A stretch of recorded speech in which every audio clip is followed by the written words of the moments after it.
Spirituality का सबसे पहले तो ये चीज समझना है कि स्पिरिचुअलिटी में कभी भी ये छोड़ने की तो बात नहीं है ना। जैसे भगवान भी अर्जुन को यही बताया है ना, भगवत गीता की शुरुआत इसी से हुई है। अर्जुन बोल रहे हैं कि मैं छोड़ देता हूँ सब कुछ, है ना, जंगल में चला जाता हूँ, है ना। तो देखिए कि वो छोड़ने के लिए तो फिर उनको भगवान ने मना करा, है ना।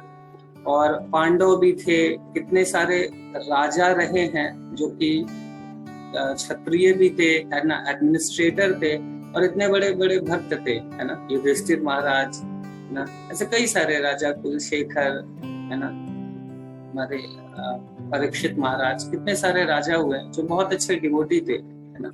और साथ साथ में राजपाट भी संभाल रहे थे, रत्न आभूषण भी पहन रहे थे, है ना। तो वो तो ऐसा कुछ सिंपल लाइफ नहीं जी रहे थे, ऐसे देखने में तो लग सकता है ना। ये तो सिंपल लाइफ नहीं जी रहे थे, वो तो रत्न आभूषण भी था उनके पास, सब चीज थी, राज्य भी था, शासन भी कर रहे थे, है ना। फिर वो कैसे भक्त हुए? तो अगर मटेरियल लाइफ इतना ही फ्रस्ट्रेटिंग है तो फिर उनको भी छोड़ देना चाहिए था, फिर जंगल में जाके तपस्या ही करनी चाहिए, और हमें भी छोड़ देना चाहिए सब चीज, है ना। तो यहाँ पे ये चीज समझना है कि ये जो हम मटेरियल वर्ल्ड के विषय में जब भी डिस्कस करते हैं, है ना, क्रुएलिटी ऑफ मटेरियल वर्ल्ड, या फिर हम बात करते हैं कि मटेरियल वर्ल्ड हमारा ऐसा बैंड बजा के रखता है, चटनी बना के रखता है ना। तो यहाँ पे जो शास्त्रों में बताया गया है कि मटेरियल वर्ल्ड को या मटेरियल लाइफ को छोड़ने के लिए नहीं कहा जाता है, तो फिर क्या क्यों बताया जाता है? कौन आप में से क्या लगता है क्यों बताया जाता है? फिर इतना मटेरियल वर्ल्ड का जो अगली स्वरूप क्यों दिखाया जाता है? क्यों बार बार ये बताया जाता है कि पदम पदम विपदम, जीवन में आप कितना भी प्रयास करें प्रॉब्लम्स आती रहेंगी? ये सब बता के फिर फायदा क्या है? हाँ, ये सुरेंद्र आप कुछ बोल रहे थे। हरे कृष्णा, दंडवत प्रणाम। हरे कृष्णा। वो मटेरियल चीजों से अटैचमेंट छोड़ने के लिए बोला जाता है, मटेरियल वर्ल्ड छोड़ने के लिए नहीं बोला जाता। Thank you Surendra. देखिए यहाँ पे जो चीजें छोड़ने बोली जा रही है तो अटैचमेंट फ्रॉम मटेरियल वर्ल्ड बोला जा सकता है, और इसको और अगर एक रिफाइंड सेंटेंस बोला जाए तो जो मटेरियल कंसेप्शन ऑफ लाइफ है ना, उसको छोड़ने के लिए बोला जाता है। मटेरियल लाइफ में रहते हुए मटेरियल कंसेप्शन ऑफ लाइफ जो है उसको छोड़ना है। ये स्टेटमेंट को थोड़ा हम लोग डिस्कस करेंगे। देखिए, मटेरियल कंसेप्शन ऑफ लाइफ क्या है? मटेरियल कंसेप्शन ऑफ लाइफ है कि मैं मैटर से बना हुआ हूं, मैं ये शरीर हूं, है ना, ये जो मेरे शरीर से जुड़े हुए लोग मेरे हैं, है ना। और इस भौतिक जगत में जो इस इंद्रियों से जो सुख इंद्रियां हैं उनको सेटिस्फाई करके, मैं अपने मन को सेटिस्फाई करके मैं सुखी हो जाऊंगा, और मैं खूब सारा प्रयास करूंगा, और प्रयास करके अपने जीवन की सारी समस्याओं को खत्म कर दूंगा, है ना। ये मटेरियल कंसेप्ट ऑफ लाइफ है। तो मैं एक आप लोग को दिखाता हूँ, एक मटेरियल कंसेप्शन ऑफ लाइफ क्या है उसके ऊपर ये वीडियो है, छोटा सा ही है, तो ये देखिए।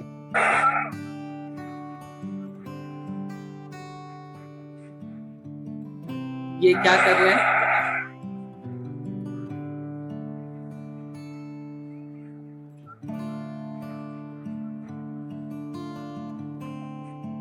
ये क्या करने का प्रयास कर रहे हैं?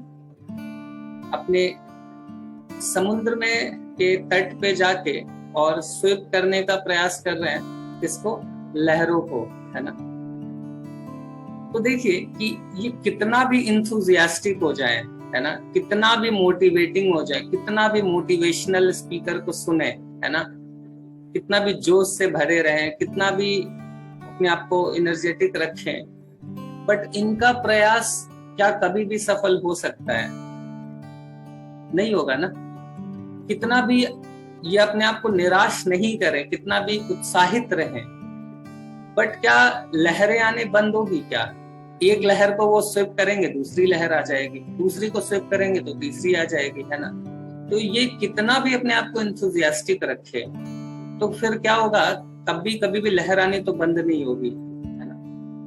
तो जो स्वभाव है ओशन के बीच का, समुद्र के तट का, उसको जब तक समझ लेंगे तब तक तो ठीक है, जब तक इस ओशन के तट को नहीं समझे और सोचे कि हम निराश ना हो और लहरों को फेल के पीछे भेज के और हम समुद्र का जो तट है उसको सुखा दे, है ना, तो पॉसिबल है क्या? तो देखिए, निराश किससे होने के लिए बताया गया है, समुद्र तट पे आप हो उससे निराश मत हो, बट लहरों को आप खत्म कर दोगे, वापस समुद्र में भेज दोगे, इससे निराश होने में कोई प्रॉब्लम नहीं है। समझ रहे? उस एफर्ट से, हमारा वो एफर्ट कि हम सारी लहरों को एक दिन खत्म कर देंगे, हम होंगे कामयाब, हम होंगे कामयाब, हम होंगे कामयाब, एक दिन होगी शांति चारों ओर, है ना, हम चलेंगे लेके हाथों में हाथ एक दिन, वो एक दिन हम कितना भी इंथुजियास्टिकली प्रयास करें, इस मटेरियल वर्ल्ड में वो एक दिन तो नहीं आने वाला है। ये बहुत अंडरस्टैंडिंग क्लियर होनी चाहिए। तो देखिए कि जो निराश होना है वो इस चीज से, हमारा जो प्रयास है अपने मटेरियल लाइफ को सुखी करने का, वो प्रयास तो 100% फ्रस्ट्रेटिंग होगा ही होगा। उसमें हम कितना भी अपने आप को मोटिवेट कर ले, उससे तो कुछ फायदा है नहीं, है ना। क्योंकि आप देखिए, हम बहुत प्रयास करेंगे इस मटेरियल वर्ल्ड में, अगर कुछ समय तक हम प्रॉब्लम्स को खत्म कर भी लें, है ना, कुछ प्रॉब्लम्स को खत्म कर भी लें, तो फिर क्या होगा कि अल्टीमेटली एक टाइम तो आएगा जब ये सारा चीज खत्म होगा, है ना, एंड वो टाइम क्या होगा, हमारा डेथ, है ना। तो जो कि एकदम सर्टेन है। तुम कितना भी सोच ले कि नहीं ऐसा नहीं है, हम बहुत इंथुजियास्टिक भी हो ले, है ना, हम बिल्कुल उत्साह के साथ इस भौतिक, इस मटेरियल वर्ल्ड को संजोने संवारने का बहुत भी प्रयास कर ले, एक तो जीते जी भी ये प्रॉब्लम तो कभी सॉल्व होने वाली है नहीं, है ना। एंड फाइनली हम कितना भी कुछ कर ले, बट डेथ तो आने ही वाला है। तो हमारा मटेरियल इन्वेस्टमेंट वो उसी तरीके का इन्वेस्टमेंट है कि हम एक ऐसा बैंक है जिसमें पैसा जमा करें, है ना, और वो बैंक कभी भी दिवालिया हो सकता है, ये एकदम सर्टेन है, ये फिक्स है कि वो बैंक आज नहीं तो कल तो 100% दिवालिया होगा। ये बात हमको पूरा क्लियर है, और फिर भी सारा एनर्जी, सारा इन्वेस्टमेंट हम उसी बैंक में कर रहे हैं, है ना। तो फिर क्या होगा, तो कितना भी हम पॉजिटिव रहें, कितना भी इंथुजियास्टिक रहें, बट वो बैंक तो सर्टेन है, 100% बता दिया गया कि वो दिवालिया होना ही होना है ना, तो वो तो होगा ही होगा। तो देखिए कि हम इस चीज से कि नहीं, एक दिन ऐसा आएगा कि वो बैंक में सारा वो दिवालिया नहीं होगा, जब बता दिया गया है 100% कि उसका नेचर ही है दिवालिया होना उस बैंक का, तो कितना भी पॉजिटिव रहे, उससे कुछ फायदा होने वाला है क्या? नहीं होने वाला है। उस बैंक में जो भी हम लक्ष्मी सबमिट करेंगे वो तो जाएगा ही जाएगा, है ना। तो यहाँ पे जो भी चीज हम डिस्कस कर रहे हैं बहुत ध्यान से सुनिएगा, बीच में मत स्किप करिएगा, नहीं तो फिर कुछ चीजें अधूरी रह जाएंगी। तो इसलिए जो पूरा है वो कंप्लीट ध्यान से सुनिएगा, है ना। तो देखिए कि तो ये बात है कि हमें फिर वो मटेरियल लाइफ को जो इन्वेस्टमेंट है वो फिर क्या नहीं करें, है ना, क्या नहीं करें। तो ये सारी चीजों को भी हम लोग थोड़ा सा भी समझेंगे। पहला तो ये चीज समझना है हमें कि इस मटेरियल वर्ल्ड में हमारा प्रॉब्लम्स को और मटेरियल लाइफ में कितना भी हम प्रयास करें, है ना, कितना भी लहरों को भेजने का प्रयास करें, वो आएगा ही आएगा, है ना। तो हम सोचे कि नहीं, हम अपना मटेरियल लाइफ बहुत अच्छा बना लेंगे, तो एक तो कभी बना नहीं सकते हैं क्योंकि प्रॉब्लम्स यहाँ समुद्र के लहरों की तरह है ना। और दूसरा कि कुछ समय तक, है ना, समुद्र शांत हो भी गया, बट अल्टीमेटली तो एक सुनामी आने ही वाला है, उसमें तो कोई संदेह है नहीं। डेथ के साथ तो वो आएगा ही। अगर किसी का लाइफ कुछ समय के लिए बहुत शांत भी दिखता है तो भी बहुत लंबा समय तक तो नहीं टिकने वाला है। अल्टीमेटली डेथ के साथ तो एवरीथिंग विल फिनिश, है ना। तो इसीलिए ये चीज तो समझना है। तो फिर क्या हम बहुत डिप्रेशन में चले जाएं, बहुत निराश हो जाएं? तो देखिए, निराश नहीं होना है ना, निराश नहीं होना है। नेचर समझना है, पर्पस समझना है। जब नेचर समझेंगे और पर्पस समझेंगे इस मटेरियल वर्ल्ड का, तो निराश नहीं होंगे। नेचर क्या है? यहाँ पे दुखालयम अशाश्वतम, temporary and full of misery, वो तो मिलेगा ही मिलेगा। टेम्पररी या कुछ समय के लिए आए हैं, और दुखालयम है तो दुख तो मिलेगा ही, ये एक समझ लें। दूसरा क्या है कि जैसे देखिए ब्रिज है ना, ब्रिज है तो ब्रिज का पर्पस क्या होता है? अगर ब्रिज का पर्पस क्लियर है देन प्रॉब्लम नहीं है। ब्रिज का पर्पस है एक एंड से दूसरे एंड जाना। अगर कोई व्यक्ति ब्रिज पे घर बनाने का सोचे तो फिर वो फ्रस्ट्रेट होगा ही होगा, है ना। ब्रिज का पर्पस घर बनाना नहीं है, ब्रिज का पर्पस है एक एंड से दूसरे एंड जाना और खत्म करना। तो ये जो मटेरियल लाइफ है, ये मटेरियल वर्ल्ड है, उसका पर्पस क्लियर होना चाहिए। उसका पर्पस है, ये भौतिक जगत में हम आए हैं अपने आप को प्यूरिफाई करने के लिए। हमारे अंदर जो कई सारा बीमारी है उसके इलाज के लिए आए हैं। हमारे अंदर काम वासना है, क्रोध है, लोभ है, द्वेष है ना, कंट्रोलरशिप है हमारे अंदर, है ना, प्रोप्राइटरशिप है ना। तो ये सारी चीजों को इंजॉयिंग मेंटालिटी है कि भगवान को छोड़ के एंजॉय करने का जो मेंटालिटी है ना, ये डिजीज्ड कंडीशन है एक्चुअली हमारा, है ना। ये कंट्रोलर बनना, क्योंकि Krishna is the supreme controller, Krishna is the supreme proprietor and Krishna is the supreme enjoyer, है ना। बट यहाँ पे हम अपने आप को वो समझ रहे हैं, यही सबका ट्रीटमेंट कराने के लिए हम यहाँ पे आए हैं। अब इस चीज को जब हम नहीं समझेंगे ना, जैसे व्यक्ति को अगर इंजेक्शन लगाया जा रहा है, अगर वो समझेगा कि इंजेक्शन उसके भलाई के लिए लगाया जा रहा है, जैसे कोविड में आप सभी लोगों ने एकदम खुशी खुशी जाके वैक्सीनेशन लगाया, और जिसको वैक्सीनेशन लगा वो बहुत सेल्फी वेल्फी भी लेके डालते थे, है ना, I am vaccinated, fully vaccinated. अब बताइए इंजेक्शन लग रहा है और लोग सेल्फी करके स्टेटस में डाल रहे हैं, है ना। क्यों? क्योंकि पता है कि नहीं लगेगा तो फिर हरि बोलो ना तय, है ना। इतने लोग छोड़ रहे थे शरीर, तो लग जाना टाइम पे बहुत बड़ा सौभाग्य की बात थी, लेकिन पेन तो हो रहा है। तो जिसको भी ये समझ में आ जाएगा ना कि मटेरियल वर्ल्ड का पर्पस क्या है, हम अपने आप को प्यूरिफाई करने के लिए आए हैं, ये पूरा लेसन है, ये पूरा भौतिक जीवन लेसन है हमारा, है ना। हमको सब कुछ यहाँ सीखने, समझने, अपने आप को प्यूरिफाई करने के लिए, एंड फाइनली भगवान के धाम जाना, वो अल्टीमेट पर्पस ऑफ लाइफ है। एंड उस पर्पस को सर्व, जो अल्टीमेट पर्पस है भगवान के धाम जाना, है ना, उसके लिए यहाँ पे हम तैयारी कर रहे हैं। हमारे अंदर जो भी कचरा है उसको निकाल रहे हैं, हम अपने आप को, हमारी बीमारी को ठीक कर रहे हैं ताकि हम भगवान के धाम जा सके। ये पूरा मटेरियल वर्ल्ड उसी ट्रीटमेंट है, ये जेल है, जेल में हम आए अपने आप को सुधारने के लिए, है ना। ये चीज अगर नहीं समझे और सोचे कि जेल में हम सुखी होने का प्रयास करेंगे तो फायदा नहीं है। जेल में तो पिटने आए ही हैं, बट जो व्यक्ति जल्दी सुधर जाता है उसको जल्दी जेल से छुटकारा दे दिया जाता है। बट कोई व्यक्ति जेल में ही सोचे कि बढ़िया घर बना ले, है ना, अपना एकदम सेटलमेंट कर ले, तो कुछ फायदा नहीं है, क्योंकि स्वभाव ही नहीं है जेल का। जेल में आए हैं, हमारे अंदर जो त्रुटियां हैं, हमारे अंदर जो कमियां हैं, हमारी जो गलतियां हैं, उसका प्रायश्चित करने। तो हमारे जीवन में जो दुख भी आ रहा है ना, डंडा भी पड़ रहा है, तो हमारे कर्मों का ही फल है ना। हम सब अपने अपने कर्मों का फल भोग रहे हैं। इस बात से फ्रस्ट्रेट नहीं होना है ना। निराश किससे होना है? निराश की हम ये डंडा खत्म कर देंगे एक दिन, इससे निराश हो जाना है ना। लेकिन डंडा पड़ रहा है उससे निराश नहीं होना है। यहाँ आए हैं डंडा खाने के लिए, है ना, तो डंडा खाना है, कोई बात नहीं है, इस बात से निराश नहीं होना है। बट हाँ, हमको अपने आप को इम्प्रूव करना है, अपने आप को प्यूरिफाई करना है, इस बात के लिए इंथुजियास्टिक रहना है ना। तो पहला चीज हमने क्या डिस्कस किया कि ये प्रॉब्लम्स को तो कभी खत्म नहीं कर पाएंगे हम, प्रॉब्लम्स रहेगा। दूसरा क्या है कि पर्पस समझेंगे, है ना, पर्पस समझेंगे और नेचर समझेंगे कि ये क्रॉस करने के लिए है, ब्रिज है, जेल है, यहाँ से अपने आप को प्यूरिफाई करके निकलना है। तीसरा जो कंसेप्ट है कि तो फिर क्या हम यहाँ पे सुख का प्रयास नहीं करें, है ना, और क्या यहाँ पे सुख है ही नहीं, है ना। हमें तो लगता है कि शायद सुख है ना, हमें तो ऐसा लगता है ना, तभी तो हम प्रयास कर रहे हैं, है ना।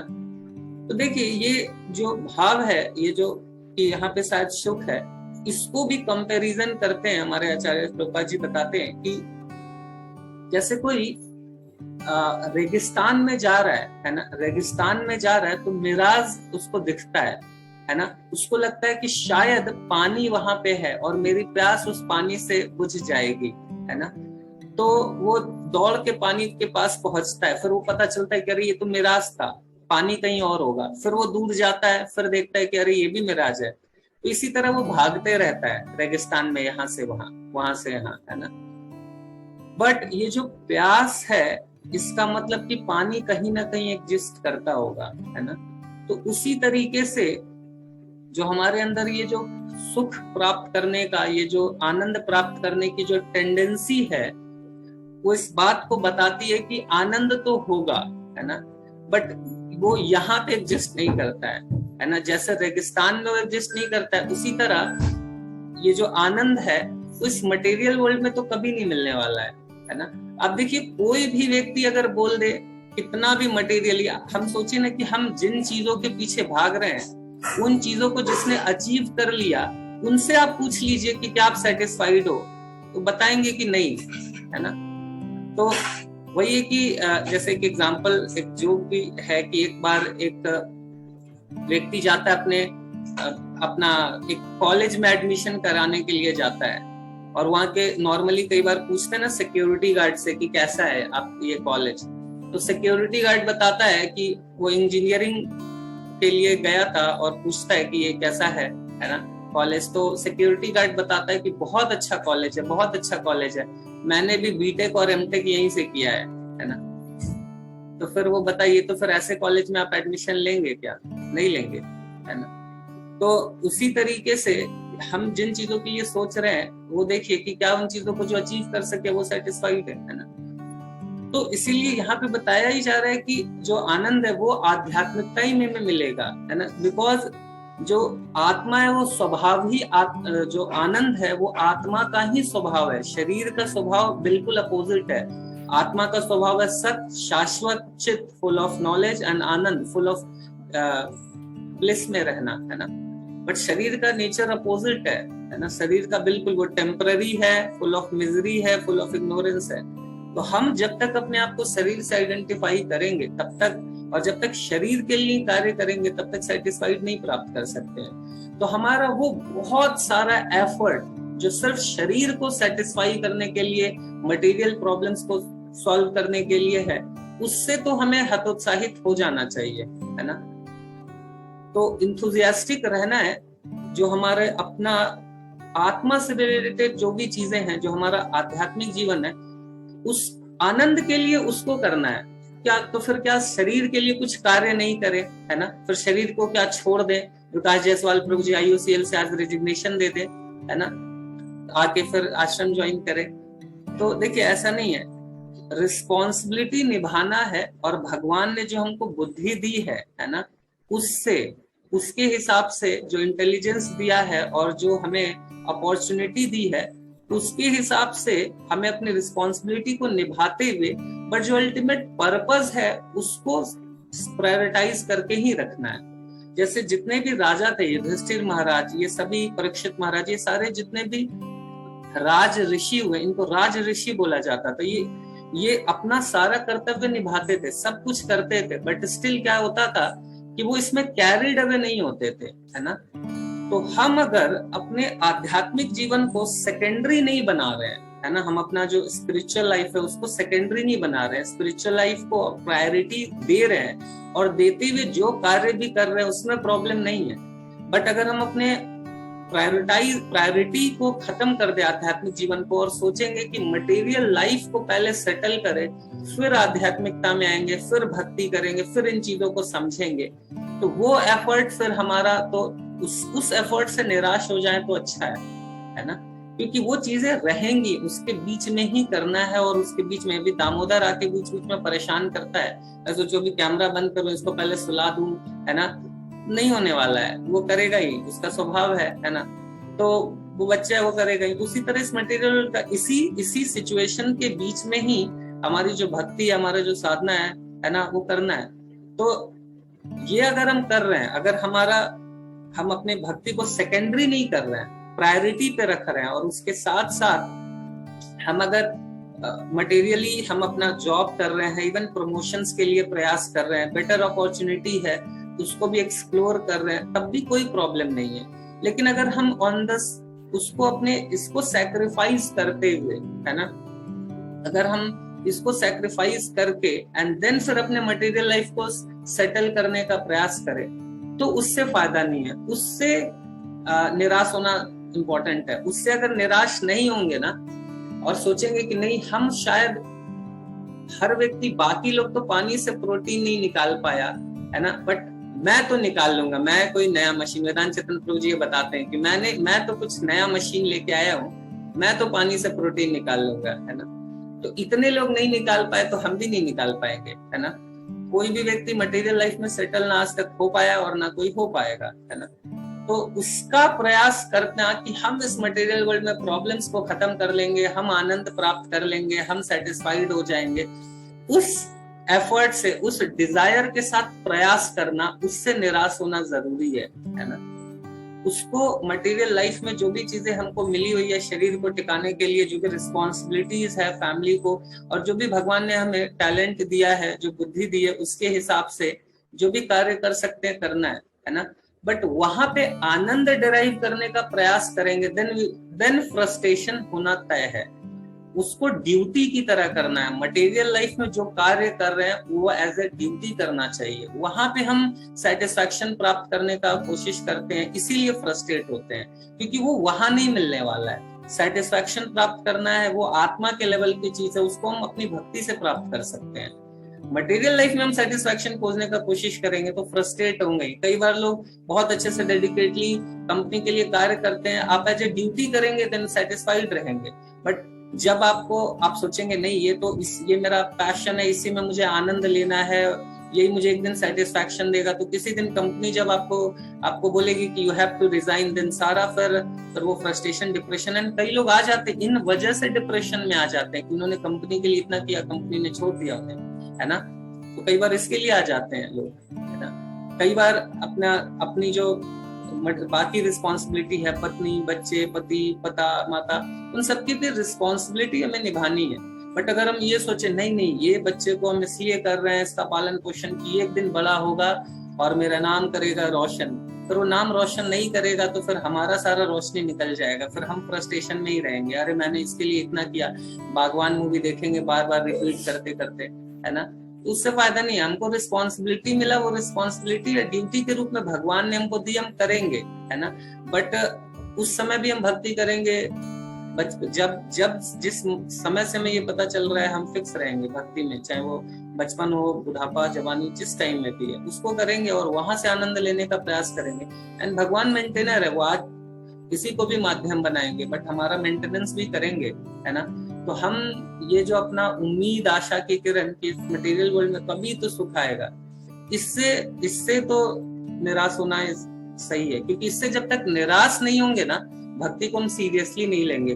जब तक हमको थोड़ा सा भी उम्मीद, 1% का भी उम्मीद है ना कि शायद इस मटेरियल वर्ल्ड में हम सेटिस्फाइड होकर रह सकते हैं, शायद हम इस भौतिक जगत में स्टेबल हो जाएं, शायद हम उस आनंद को प्राप्त कर ले, शायद हम इस अपने सारी प्रॉब्लम्स को खत्म कर लें, जब तक ये उम्मीद हमारा खत्म नहीं होगा ना, तब तक हम आध्यात्मिकता को सीरियसली लेंगे नहीं, तब तक उसको प्रायोरिटी पे लेंगे नहीं।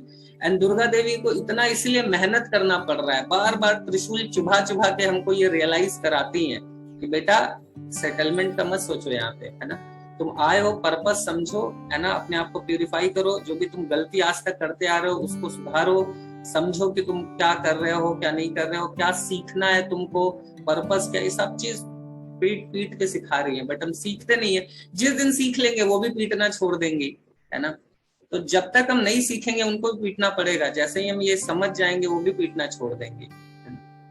तो ठीक है, यही चीजें थी जो उस प्रश्न का उत्तर।